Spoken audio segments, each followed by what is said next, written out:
Welcome to Science Store online classes.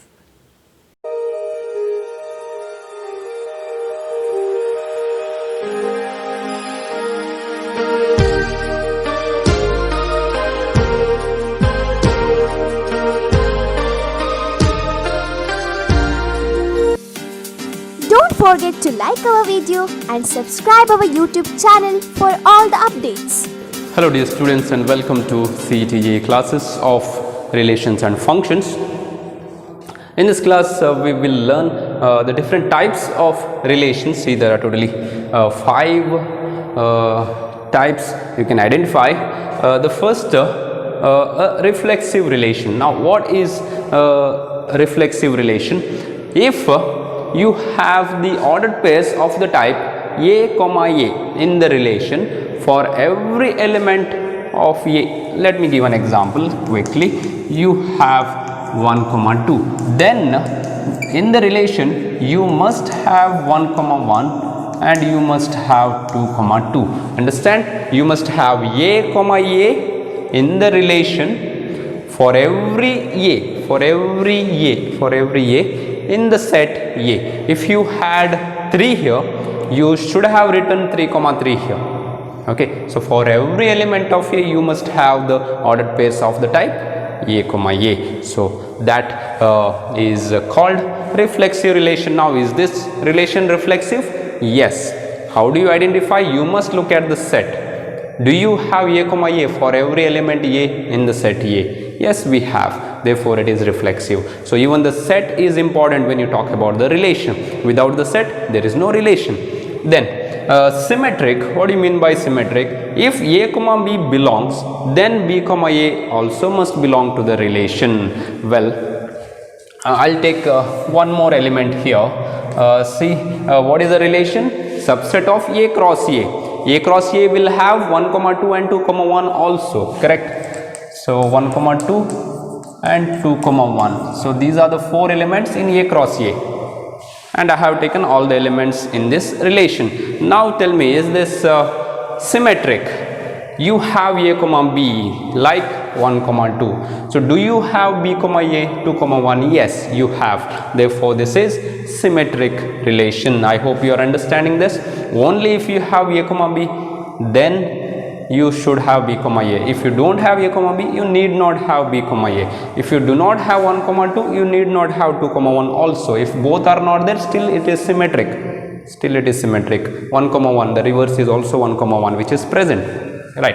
Then transitive, if A, B and B, C are found in the relation R, then A, C, the first and the last letter, that also must be there. Understand? You have A, B and starting with B you have B, C. Then what is A, C? 1, 1. So is it present? Yes, it is present. You can take in the reverse order.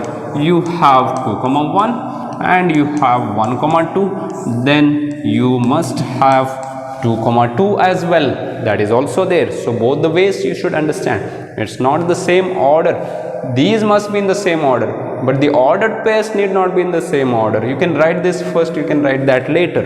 So there you don't have the order. There you don't have the order. So you must understand in all possible orders, is it transitive or not? Okay, so I hope I'm making that clear. Then antisymmetric. Alright, now what do you mean by antisymmetric? If you have A, B and B, A, then A must be equal to B. That means if you have 1, 2 and 2, 1, then 1 should be equal to 2.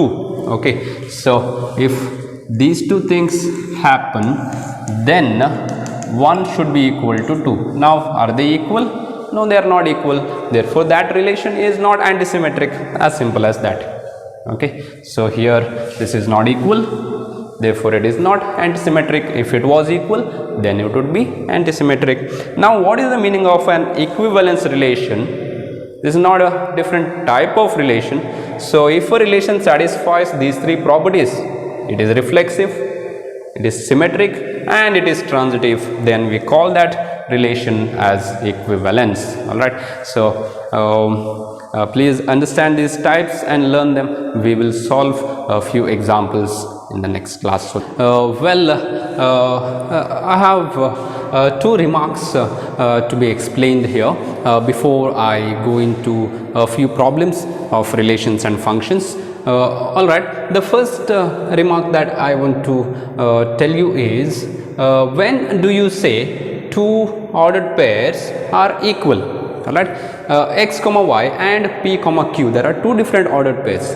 When do you say they will be equal? So they are equal if and only if x is equal to p and y is equal to q. So if these two are equal, then only you can say that two ordered pairs are equal. So for example, if x comma y is equal to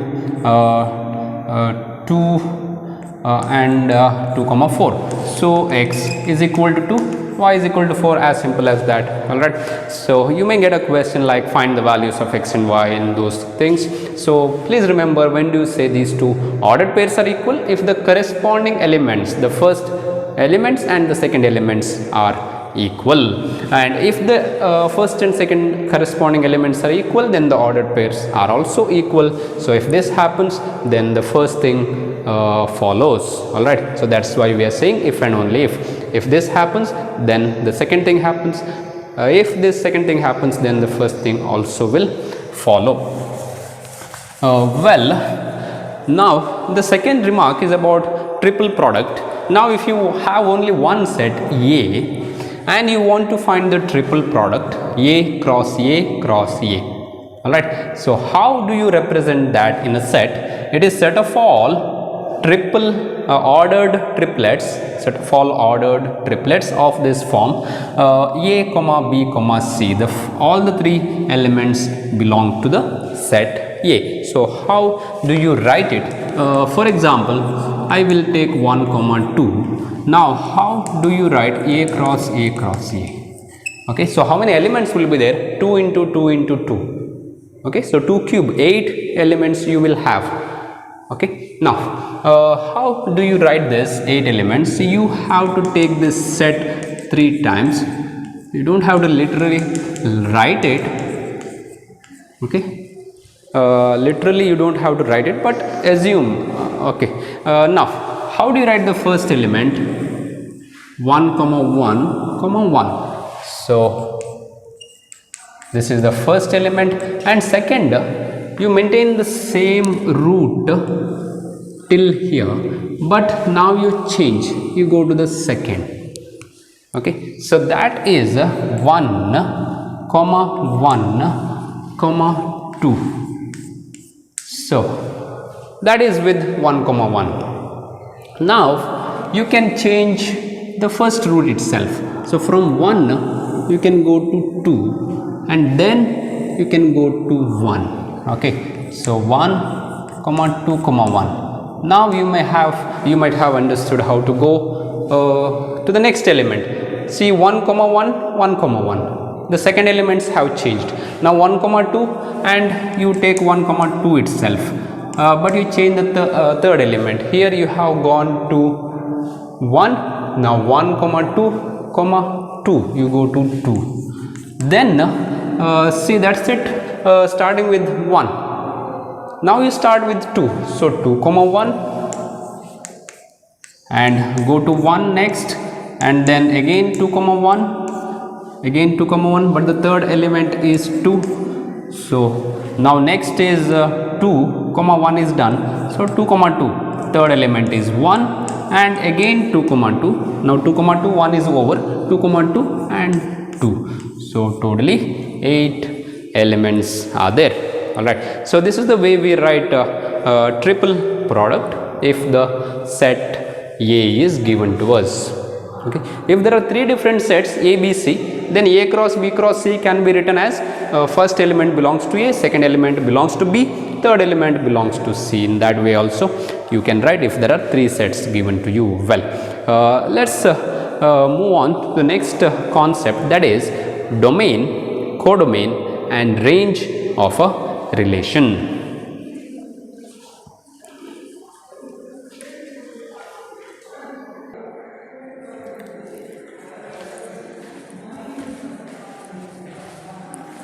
Dear students, as I said, we will discuss the important concepts in this relation. What is the meaning of domain? How do you define a domain? How do you define range, codomain and inverse? So these are the things we will discuss now. The first thing, domain, the set of all first elements of the ordered pairs in the relation are from the set A to the set B. I'll give an example for that. Alright, so I will take the set 1 comma 2 and the set B will take 3 comma 4. Not to confuse, I am not repeating the numbers there. So what is A cross B? A cross B is 1 comma 3 and you have 1 comma 4, 2 comma 3 and then 2 comma 4. So this is a cross product, A cross B. You will have all the 4 elements, m n elements. If number of elements of A is m, number of elements of B is n, then m n elements are there in A cross B. Well, now I will select a subset of A cross B. Alright, what is the relation? A subset of A cross B. So I'll just write 1 comma 3 and 2 comma 4. Well, now when you write the domain of this relation, so what is the domain? Domain, first of all, is a set. So use the flower brackets both sides. So it's a set first of all, and set of what? First elements. Okay, first elements of what? Of the ordered pairs in the relation. Okay, from the set A to B. Fine. So what is the set of first elements here? You have got 1, you have got 2. So this is the domain. This is the domain of this relation. What about the range? So the range is set of all, the set of all second elements of the ordered pair in the relation are. Okay, so what are the second elements? You have got 3 comma 4. Next, what is a codomain? See, codomain, you don't have to look at the relation. For codomain, you don't have to look at the relation. See, this is the whole set B.